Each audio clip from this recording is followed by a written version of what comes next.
Mr. President, as every high school student of government knows, the Constitution of the United States of America provides for three co-equal branches of government: the legislative branch under Article 1, the judicial branch under Article 3, and the executive branch under Article 2. What I'd like to talk about briefly is the role of the chief executive, the President of the United States. Under our Constitution, the President has vast authorities. The chief executive enforces federal laws, oversees the entire federal executive branch of government, manages federal agencies and departments, includes appointing and removing high-ranking officials like cabinet members and agency heads, subject to Senate confirmation for certain positions. The President of the United States, the chief executive, is also the commander-in-chief. He leads our armed forces and directs military operations.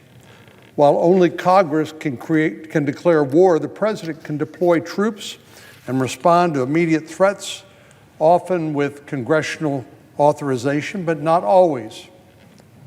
The President, the chief executive, the head of the executive branch, can grant pardons and reprieves for federal crimes except in cases of impeachment. This power is nearly absolute and cannot be overturned. The President also has legislative powers in the form of a veto. He can veto legislation passed by Congress, preventing those acts of Congress from becoming law unless both chambers override that veto with a 2/3 majority vote. And while the President is not a legislator per se, he can propose legislation, and often does, and influences the legislative agenda by proposing budgets, delivering the State of the Union address, and advocating for certain policies. The President can, the chief executive of our government, can call special sessions of Congress, and in rare cases actually adjourn Congress if the House and the Senate cannot agree on adjournment. The head of the executive branch, the President of the United States, is also our chief diplomat. He shapes U.S. foreign policy, negotiates treaties, and appoints ambassadors with Senate confirmation. The President can also enter into executive agreements with foreign nations which do not require Senate approval but are binding during that President's term. The President is also, as part of his diplomatic powers, serves as our primary representative in international relations.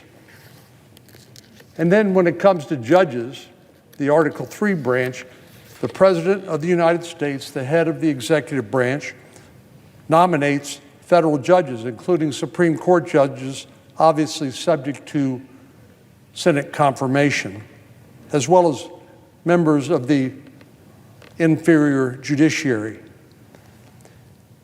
Though the Justice Department, through the Justice Department, the Solicitor General, the President can also influence legal interpretations in cases brought before federal courts. In addition, the President of the United States, the chief executive, can issue executive orders, as we've seen, or directives or proclamations to manage federal operations or implement policy, provided they align with existing law, of course, or constitutional authority. Then, in times of crisis, the President of the United States may assume broader authority under statutes like the National Emergencies Act, although such actions are subject to congressional oversight and review. And then there are the implied powers, as they've been called. Historical precedent and constitutional interpretation allow the President some flexibility in areas like national security, economic management, and crisis response. These are the powers that the Constitution and laws of the United States confer upon the head of the executive branch, the President of the United States. The President of the United States, of course, is elected by all the American people. But what What are we to do when the President of the United States is incapable of performing the duties of his office?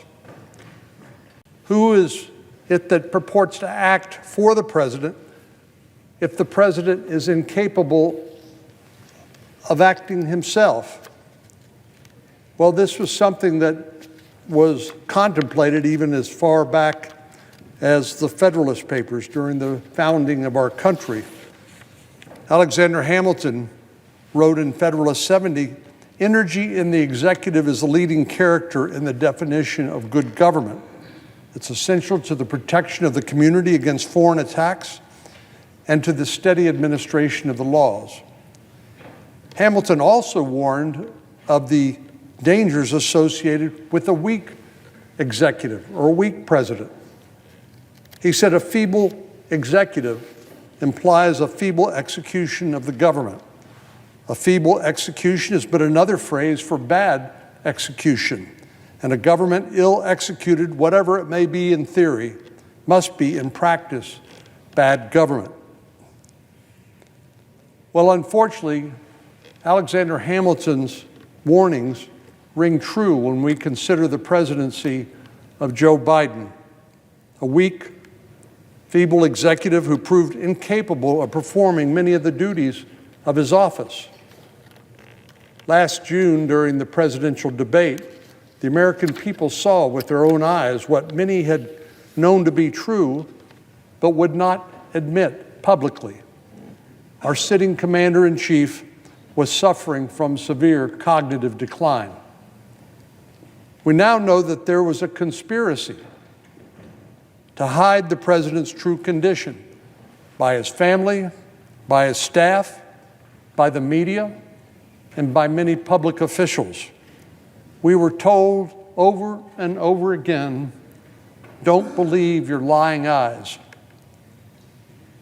Jake Tapper, who co-authored a mea culpa for the journalism profession, summed it up this way, quote, "What the world saw at Joe Biden's one and only 2024 debate was not an anomaly.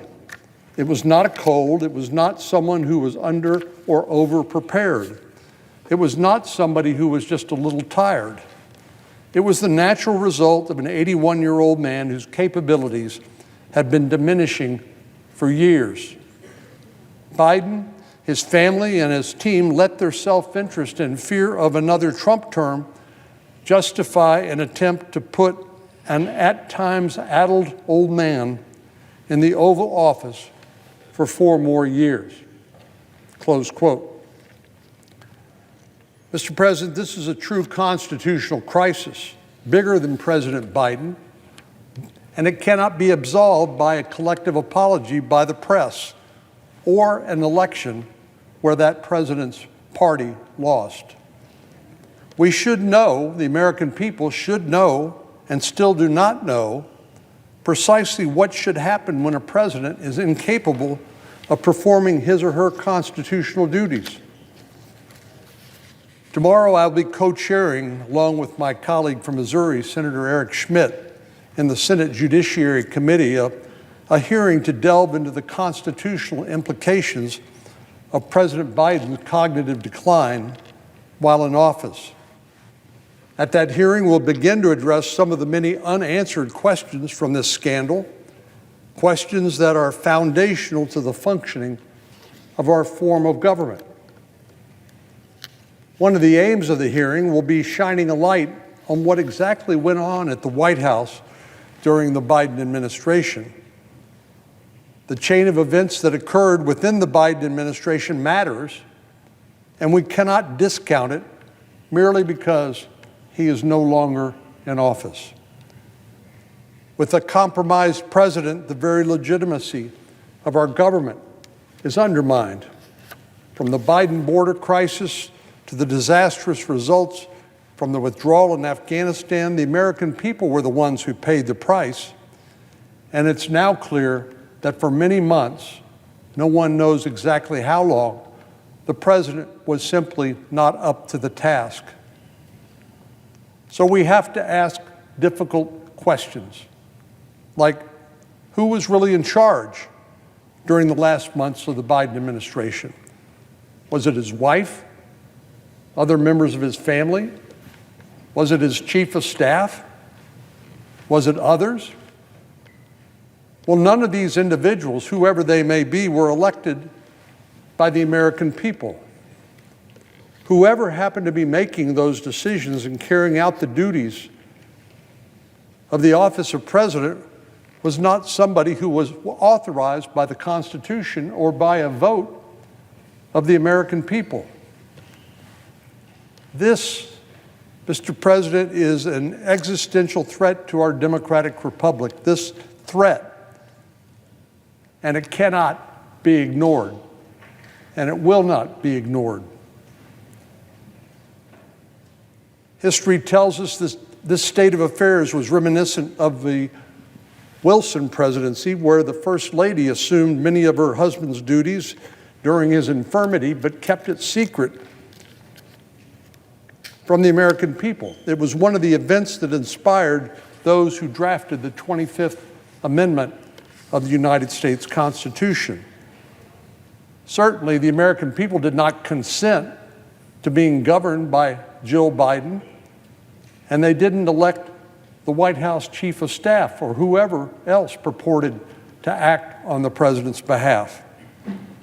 The hearing we'll hold tomorrow in the Judiciary Committee will examine in depth these constitutional questions and what happens when the president is no longer capable of performing the duties of his office.